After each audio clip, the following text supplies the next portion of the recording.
International space station ని cool చేయాలంటూ పదే పదే ఎలన్ మస్క్ ఎందుకు సలహా ఇస్తున్నారు? ఐఎస్ఎస్ గడువు కన్నా ముందే కూల్ చేస్తారా? ఐఎస్ఎస్ శకలాలు ఎక్కడ పడతాయి? అది మరో స్కైలాబ్ అవుతుందా? Watch this report.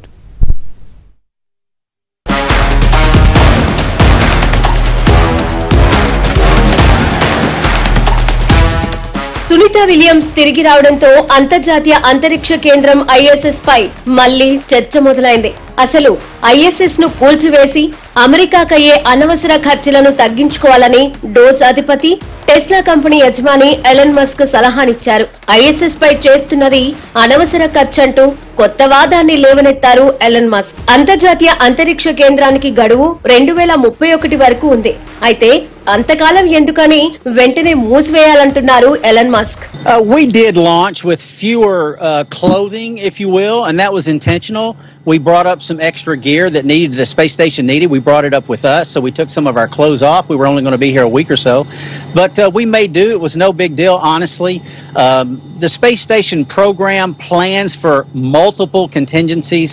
We stockpile food to last 4 months beyond what is expected at a minimum. Most times it's longer than that.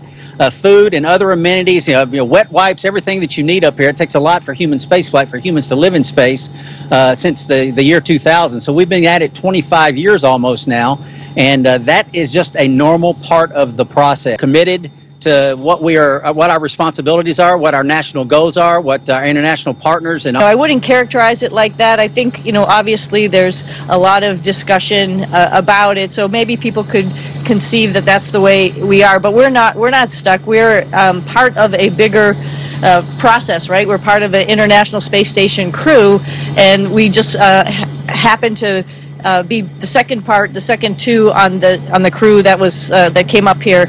Nick came up here with one other gentleman, and it's usually 4 of us up here for a increment, and so Butch and I extended to go along with that increment per the plan because those spacecraft rotate every 6 months or so. అంతర్జాతీయ అంతరిక్ష కేంద్రాన్ని కూల్చేందుకు NASA చర్యలు ప్రారంభించింది. ఈ నేపథ్యంలోనే Elon Musk కు చెందిన space X సంస్థకు అంతర్జాతీయ అంతరిక్ష కేంద్రాన్ని కూల్చివేసేందుకు నాసా కాంట్రాక్టును అప్పగించింది. దాదాపు 7,000 కోట్ల కాంట్రాక్ట్ ఇది. సునీత ఆశ్రయం పొందిన అంతర్జాతీయ అంతరిక్ష కేంద్రం 2031లో తన మిషన్ ను ముగించనుంది. 1998లో ఐఎస్ఎస్ ప్రారంభమైనప్పటి నుంచి అంతరిక్ష పరిశ్రమ పురోగతికి ఒక చిహ్నంగా ఉంది. భూమి నుంచి దాదాపు 400 నుంచి 415 కిలోమీటర్ల ఎత్తులో ఉన్న అంతరిక్ష కేంద్రం పొడవు 109 మీటర్లు, అంటే ఒక ఫుట్బాల్ మైదానం పరిమాణంలో ఉంటుంది. దీని బరువు 4 లక్షల కిలోలు. 40కి పైగా జరిగిన అంతరిక్ష కార్యక్రమాలు భూమి నుంచి తీసుకువెళ్లిన వస్తువులను తీసుకొచ్చి అంతరిక్షంలో నిక్షిప్తం చేశాయి. We have 2 astronauts that are stuck in space. I have asked Elon, I said, do me a favor, can you get him out? He said yes, he is preparing to go up, I think in 2 weeks. Love you, and we're coming up to get you, and you shouldn't have been up there so long. The most incompetent president in our history has allowed that to happen to you. But this president won't let it happen. We're going to get them out. We're coming up to get you. I've authorized Elon. I said, can you get them out? Because, they've been left up there. I hope they like each other. So I've authorized Elon a week ago. I said, we have 2 people up there that Biden and Kamala left up there. And he knows it very well. I said, are you equipped to get him? He said, yeah, he's got a Starship. And they're preparing it right now, and so Elon is going to go up and get him. Should I go on that journey just to be on the ship when we stop? అంతర్జాతీయ అంతరిక్ష కేంద్రం గంటకు 17,500 మైళ్ల వేగంతో అంతరిక్షంలో పరిభ్రమిస్తూ ఉంటుంది.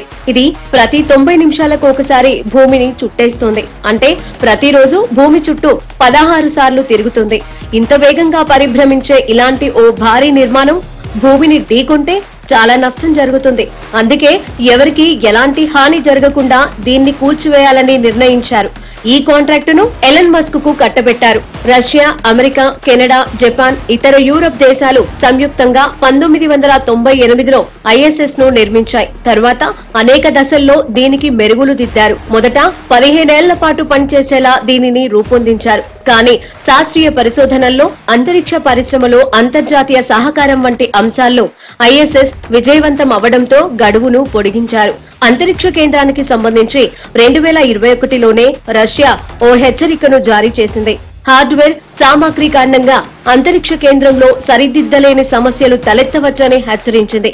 అందుకే maximum 2 ఏళ్లలో ISS ను కూల్చివేయాలంటున్నారు ట్రంప్.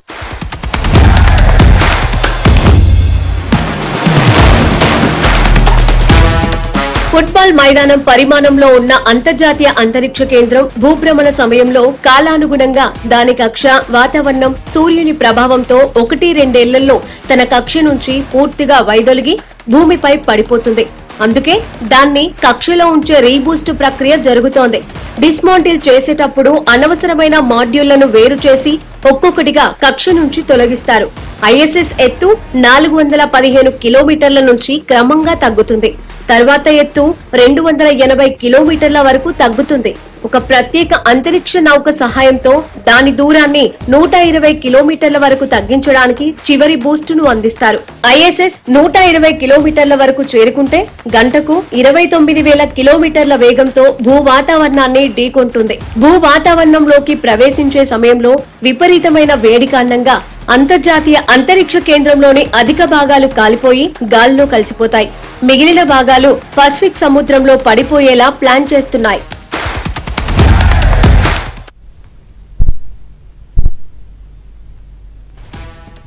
ISS మూసివేయడం